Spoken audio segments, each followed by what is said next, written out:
అందరికీ హాయ్, నేను మీ Latha. Welcome to my channel. ఈరోజు చికెన్ లెగ్ పీసెస్ ఏ విధంగా ఫ్రై చేసుకోవాలో చూపించబోతున్నాను. చికెన్ని తీసుకొని ఇలా కట్ చేసుకోవాలి. కట్ చేసుకున్నటువంటి చికెన్ని ఒక గిన్నెలో వేసుకోవాలి. వేసుకున్న తర్వాత లెమన్ పిండుకోవాలి. ఇలా నిమ్మకాయను పిండుకున్న తర్వాత కార్న్‌ఫ్లోర్ అయితే 1 టేబుల్ స్పూన్ వేసుకోవాలి. తర్వాత పసుపు కొద్దిగా వేసుకోవాలి. ధనియాల పొడి 1 టేబుల్ స్పూన్ వేసుకోవాలి. కారం కొద్దిగా వేసుకోవాలి. ఇప్పుడు అల్లం వెల్లుల్లి పచ్చిమిర్చి 3 కూడా నేను కలిపి పేస్ట్ చేసి వేశాను. కర్డ్ కొద్దిగా వేసుకోవాలి. కర్డ్ చిన్న కప్ అంతా ఉంటుంది. వేసుకున్న తర్వాత అంతా కూడా మసాలాను మంచిగా చికెన్ పీసెస్కి పట్టించాలి. చికెన్ పీసెస్కి మనం ఘాట్లు పెట్టుకున్నాం కాబట్టి మసాలా అనేది మంచిగా పట్టిస్తే ఫ్రై చేసేటప్పుడు మంచిగా టేస్ట్ అనేది ఉంటుంది.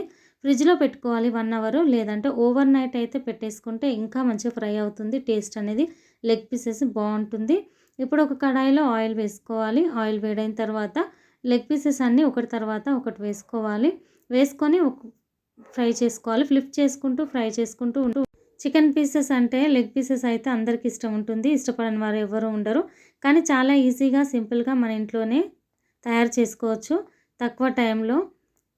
ఈ విధంగా ఒక సైడ్ కాలిన తర్వాత ఇంకొక సైడ్ ఫ్లిప్ చేసుకోవాలి. చికెన్ లెగ్ పీసెస్ చూస్తుంటేనే నోరు ఊరుతుంది కదా, చాలా టేస్టీగా ఉంటాయి.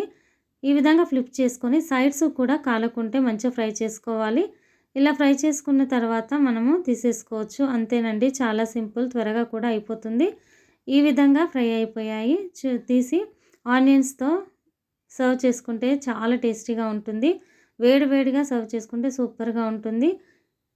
ఈ రెసిపీ అయితే మీకు నచ్చినట్లయితే సబ్స్క్రైబ్ చేయండి, లైక్ చేయండి, షేర్ చేయండి, కామెంట్ చేయండి. అంతేనండి, చాలా సింపుల్గా తయారు చేసుకున్నామా. కాకపోతే ఫ్రిడ్జ్లో పెట్టుకోవడం మాత్రం తప్పకుండా మర్చిపోవద్దు. మర్చిపోకుండా పెట్టుకొని చేసుకుంటే టేస్ట్ అనేది సూపర్గా ఉంటుంది. Thank you friends. Thank you for